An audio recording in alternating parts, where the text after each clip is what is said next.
नमस्कार। मैं अशोक पोटभरे, आप सबका पोटभरे क्लासेस में स्वागत है। मेरा पूर्व वीडियो में मैंने आप लोगों को लेखांकन समीकरण अकाउंटिंग इक्वेशन या अकाउंटिंग एनालिसिस चैप्टर्स में से मैंने पार्ट 1 में आप लोगों को बताया था कि लिक्विडिटी रेशो किस प्रकार से निकाला जाता है।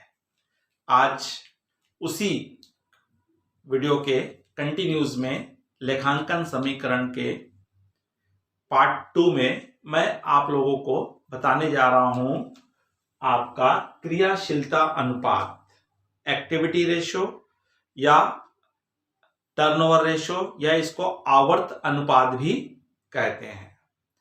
तो ये किस प्रकार से निकलेगा, इसके फार्मूले क्या हैं और कितने प्रकार के रेशो इसमें निकाले जाते हैं, इस पे हम डिस्कस करेंगे। अगर आप लोग इस चैनल में नए हैं और अगर आपने इसके पूर्व वाला वीडियो नहीं देखा है तो उस वीडियो को अवश्य देख लीजिए। और आप अब तक आपने इस चैनल को सब्सक्राइब नहीं किया है तो तत्काल आप सब्सक्राइब कर दें। अगर वीडियो अच्छा लगे तो अपने दोस्त भाइयों को, मित्रों को, साथियों को शेयर कीजिए, लाइक कीजिए। अगर आपको किसी विशेष चैप्टर्स का वीडियो अगर आपको चाहिए तो आप कमेंट्स बॉक्स में आप अवश्य अपने लिखिए कि मुझे कौन सा वीडियो चाहिए, तो मैं आपको उससे रिलेटेड वीडियो बना करके आपको प्रस्तुत करूंगा। चलिए आज का हम देखते हैं। सेकंड हमारा है एक्टिविटी रेशो। तो हमने देखे थे कि रेशो 4 प्रकार के होते हैं: liquidity ratio, solvency ratio, activity ratio और प्रोबेबिलिटी रेशो। अर्थात हम कह सकते हैं तरलता अनुपात, शोधन क्षमता अनुपात, क्रियाशीलता अनुपात और लाभदायकता अनुपात। मैंने इसके पूर्व में आपको लिक्विडिटी रेशो के बारे में पूर्व वीडियो में मैंने पार्ट 1 में आपको बताया है। इनके उत्तर प्रस्तुत करने के तरीके होते हैं।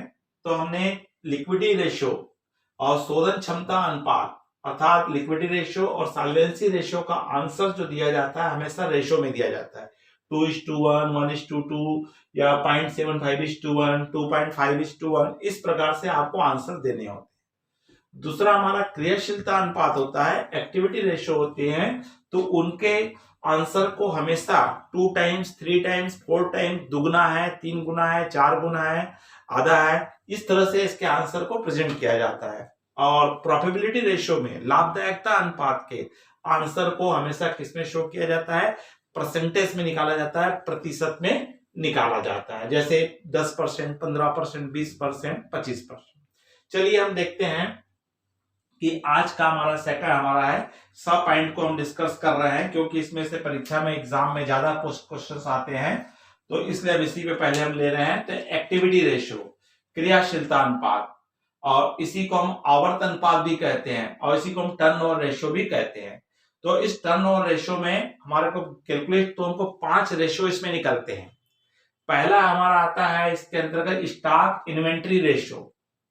दूसरा हमारा निकाला जाता है डेटर्स टर्नओवर रेशो, देनदार आवर्त अनुपात। तीसरा निकाला जाता है क्रेडिटर टर्नओवर रेशो, लेनदार आवर्त अनुपात। उसी प्रकार चौथा होता है वर्किंग कैपिटल टर्नओवर रेशो, कार्यशील पूंजी आवर्त अनुपात। पांचवा होता है एसेट टर्नओवर रेशो, संपत्ति आवर्त अनुपात। तो उसमें संपत्ति आवर्त अनुपात में 3 होते हैं, एक फिक्स्ड एसेट टर्नओवर रेशो, एक होता है करेंट एसेट टर्नओवर रेशो, एक होता है टोटल एसेट टर्नओवर रेशो। इस तरह से हमारे 5 पार्ट में इसके रेशो पूछे गए, जिसमें से हमारे 2 स्टॉक टर्नओवर रेशो और डेटर्स टर्नओवर रेशो और creditor turnover ratio very important की श्रेणी में आते हैं। तो चलिए मैं आपको बताने जा रहा हूं स्टॉक टर्नओवर रेशो क्या होता है और कैसे कैलकुलेट किया जाता है। तो स्टॉक टर्नओवर रेशो होता है हमारा इन्वेंट्री टर्नओवर है, इन्वेंट्री आवर्त अनुपात हम कहते हैं। तो इसका जो हमारा होता है इन्वेंट्री आवर्त अनुपात, या हम इसको कहते हैं, पहला इसके अंदर हम देख रहे हैं आपका stock inventory ratio, inventory ratio stock turnover ratio. तो ये निकलता है, इसमें सबसे बेस माना जाता है, यहां पे आधार माना जाता है आपको कास्ट ऑफ गुड्स सोल्ड को। किसको बेस मानते हैं? कास्ट ऑफ गुड्स सोल्ड, बेचे गए माल की लागत।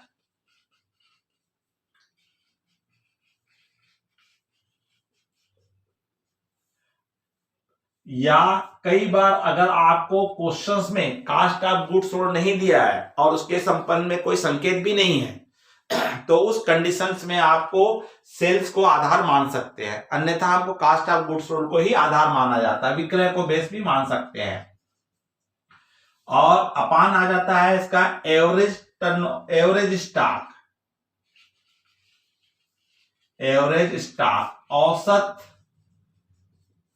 स्कंध। तो क्या फार्मूला है इसका? Cost of goods sold upon average stock या सेल अपॉन एवरेज स्टॉक। तो अब यहां पे कास्ट ऑफ गुड्स सोल्ड कई बार आपको नहीं दिया रहेगा, तो आपको कास्ट ऑफ गुड्स सोल्ड निकालना होगा। तो कास्ट ऑफ गुड्स सोल्ड निकलता कैसे? Opening stock plus purchase plus direct expenses minus closing stock. तो आपको क्या निकल जाएगा? अगर अन्य जानकारी दी हुई है तो उस जानकारी के आधार पर आप कास्ट ऑफ गुड्स सोल्ड निकाल सकते हैं, अगर दिया हुआ तो क्वेश्चन में अच्छी बात है। दूसरा हमको चाहिए यहां पे एवरेज स्टॉक चाहिए। तो एवरेज स्टॉक कैसे निकलेगा? तो opening stock plus closing stock upon 2। क्या करेंगे?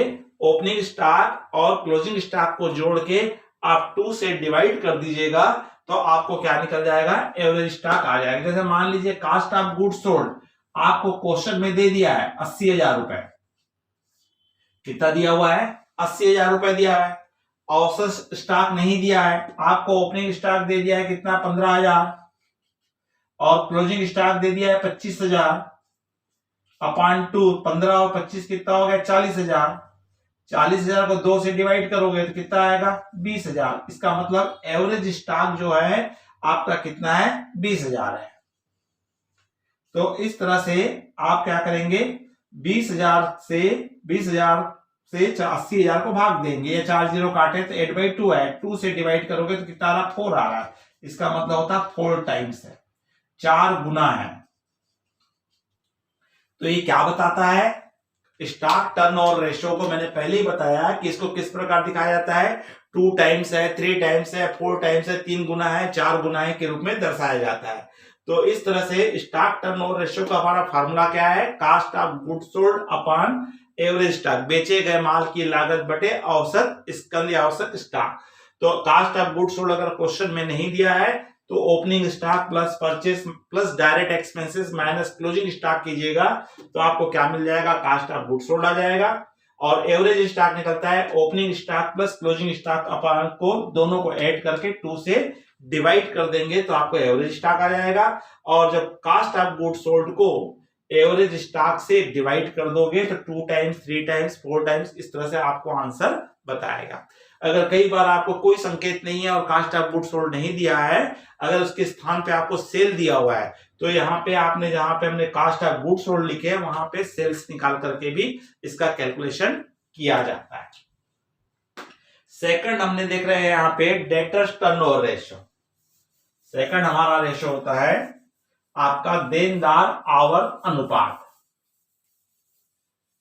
तो डेटर्स टर्नओवर रेशियो निकालेंगे तो इसमें हमको क्या क्या जरूरत पड़ती है और क्या क्या चीज निकाला जाएगा। तो सर्वप्रथम हमको डेटर्स टर्नओवर रेशियो के लिए या देनदार आवर्त अनुपात के लिए हमको जरूरत पड़ती है नेट क्रेडिट सेल की, शुद्ध उधार विक्रय। क्या जरूरत है हमको यहाँ पे? शुद्ध उधार विक्रय, क्योंकि वही व्यक्ति आपको पैसा देंगे जिनको आपने उधार माल बेचे हो, तो उन्हीं को हम क्या कहते हैं? डेटर्स कहते हैं। इसलिए हमको यहाँ पे क्या आवश्यकता पड़ती है? आपको डेटर्स टर्नओवर रेशियो हम फार्मूला हम लिखेंगे, डेटर्स टर्नओवर रेशियो बराबर, तो यहां पे हमको लेना है नेट क्रेडिट सेल्स, शुद्ध उधार विक्रय,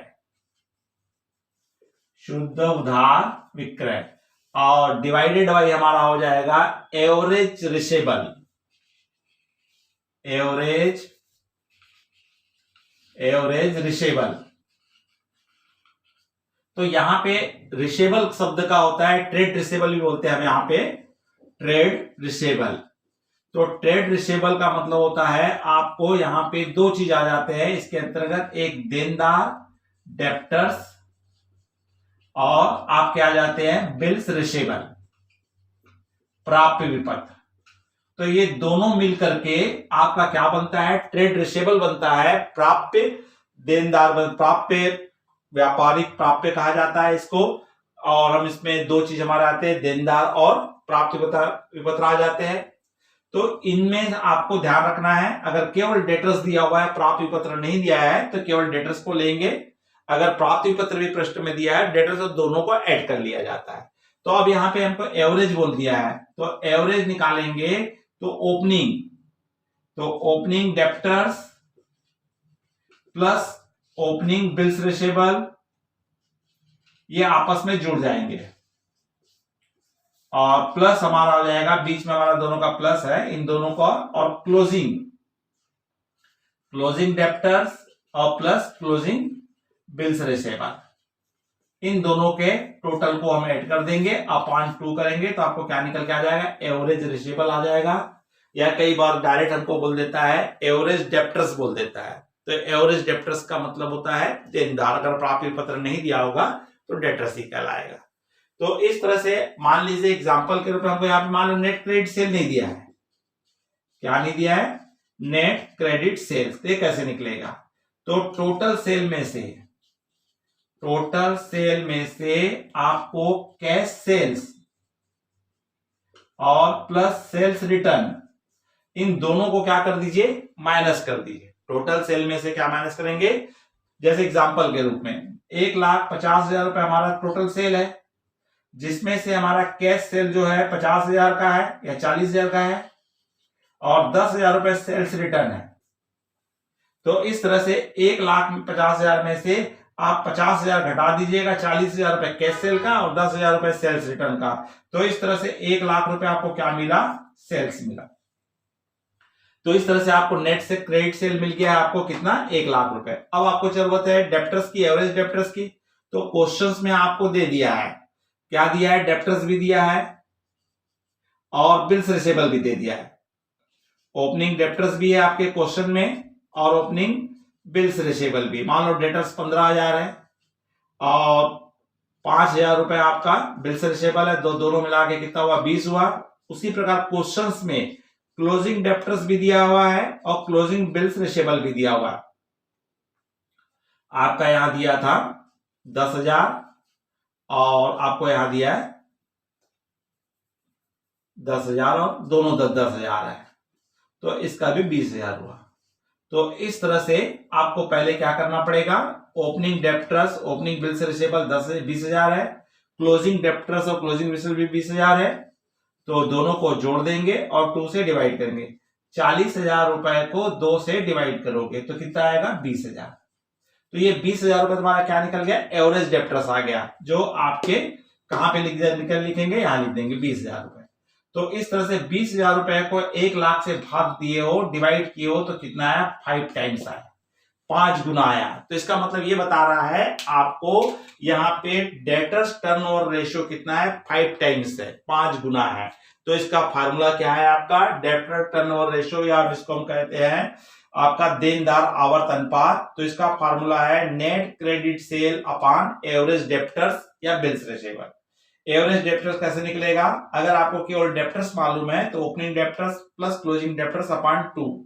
अगर आपको वहां पे बिल्स रिसीवेबल भी दिया हुआ है तो दोनों को ऐड कर देंगे, opening debtors plus bills receivable plus closing debtors और रिसीवेबल, तो दोनों को टोटल करके 2 से आप डिवाइड करेंगे तो आपको एवरेज आ जाएगा। तो इस तरह से नेट क्रेडिट सेल को एवरेज डेप्टर से डिवाइड करोगे तो आपको क्या निकल के आ जाएगा, 5 टाइम्स, 2 टाइम्स, 3 टाइम्स, 4 टाइम्स आपका आंसर आएगा।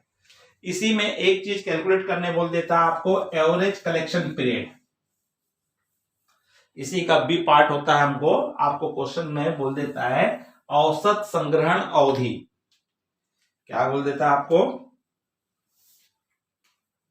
औसत संग्रहण अवधि या एवरेज कलेक्शन पीरियड। तो मतलब ये जानना चाहता है व्यापारी कि पर मंथ हमने जो उधार माल बेचे हैं वो हमको पर डे या पर मंथ पर वीक लगभग कितना पैसा हमको वसूल हो सकता है, इसकी जानकारी लेने के लिए निकालता है। तो इसके लिए हमको फार्मूले में हमको आवश्यकता पड़ती है, आपने ये जो फार्मूला लिखे उसको अपोजिट कर दीजिए, एवरेज रिसेबल को या डेप्टर्स को आप ऊपर रख लीजिए और नेट क्रेडिट सेल को नीचे कर दीजिए, नेट क्रेडिट सेल इनटू, अगर आपको डे में कैलकुलेशन करना है तो 365 से मल्टीप्लाई कीजिए, अगर आपको मंथ में कैलकुलेट करना है तो 12 से डिवाइड कीजिए, और अगर आपको वीक में निकालना है, सप्ताह में निकालना है, तो आप 52 से मल्टीप्लाई कर दीजिए, तो आपको आंसर मिल जाएगा कि आपका एवरेज कलेक्शन पीरियड कितना है। इसका एक फार्मूला और है, तो इसको हम क्या कर सकते हैं, अगर आपको ये 5 टाइम मालूम है, अगर आपका डेटर्स टर्नओवर रेशियो आपको कैलकुलेट है तो आप डायरेक्ट निकाल सकते हो। तो उस कंडीशन में हम क्या करेंगे, 365 डे को या आपको 12 मंथ को या आपको 52 वीक को आप किससे डिवाइड कर दीजिए, टर्नओवर रेशियो से, डेप्टर्स टर्नओवर रेशियो से डिवाइड। जैसे मान लीजिए एग्जांपल के रूप में यहां क्या है, 5 टाइम्स आया है, तो आप डे में निकाल रहे हो तो 365 को 5 से डिवाइड कर दोगे, अगर आप 12 से ले रहे हो तो 5 से डिवाइड कर दीजिए, या अगर 52 वीक में ले रहे हो तो 5 टर्नओवर रेशियो जो हमारा निकला था 5 टाइम्स निकला था, आप उससे डिवाइड कर देंगे तो भी आपका एवरेज कलेक्शन पीरियड क्या हो जाता है, कैलकुलेट हो जाता है, निकल जाता है। तो ये था तुम्हारा बच्चों डेप्टर्स टर्नओवर रेशियो, जो हम इसमें 2 पार्ट निकलता है, एक डेप्टर्स टर्नओवर रेशियो निकालने बोलता है और एक हमको क्या निकालने बोल देता है, आपको एवरेज कलेक्शन पीरियड भी निकालने बोल देता है। तीसरा हमारा आता है क्रेडिटर्स टर्नओवर रेशियो। अगर आपको डेप्टर्स टर्नओवर रेशियो अच्छे समझ में आ गया है तो क्रेडिटर्स टर्नओवर रेशियो निकालना वेरी इजी हो जाता है। केवल जहां जहां पर आपने क्या लिखे थे, क्रेडिट सेल लिखे थे, वहां पे क्रेडिट परचेस आ जाएगा, और जहां पे एवरेज रिसीवेबल लिखे थे तो वहां पे क्या आ जाएगा, एवरेज पेबल आ जाएगा। जैसे एग्जांपल के रूप में हम फिर से बता देते हैं, तो क्या बताया मैंने, तीसरा हमारा क्या होता है, creditors turnover ratio, creditors turnover ratio. तो इसका फार्मूला है हमारा, जहां पे अपन ने नेट क्रेडिट सेल लिखे थे वहां पे आ जाएगा नेट क्रेडिट परचेस, क्या आ जाएगा, नेट क्रेडिट परचेस, और जहां हम लिखे थे एवरेज रिसेबल लिखे थे वहां पे क्या आ जाएगा, एवरेज पेबल आ जाएगा, जिसमें हमको यहाँ पे क्रेडिटर्स और बिल्स पेबल का टोटल लिया जाता है एवरेज में। तो क्या आ गया, नेट क्रेडिट सेल की जगह में क्या आ गया, net credit purchase average stock आ गया। अब उसके पश्चात यहां पे हमको नेट क्या चाहिए, नेट क्रेडिट परचेस चाहिए, तो नेट क्रेडिट परचेस निकालेंगे तो टोटल परचेस अगर हमको दिया हुआ है तो इसमें से आपको कैश परचेस और परचेज रिटर्न को आप क्या कर दीजिए, माइनस कर दीजिए, तो आपको क्या निकल के आ गया, नेट क्रेडिट परचेस आ गया।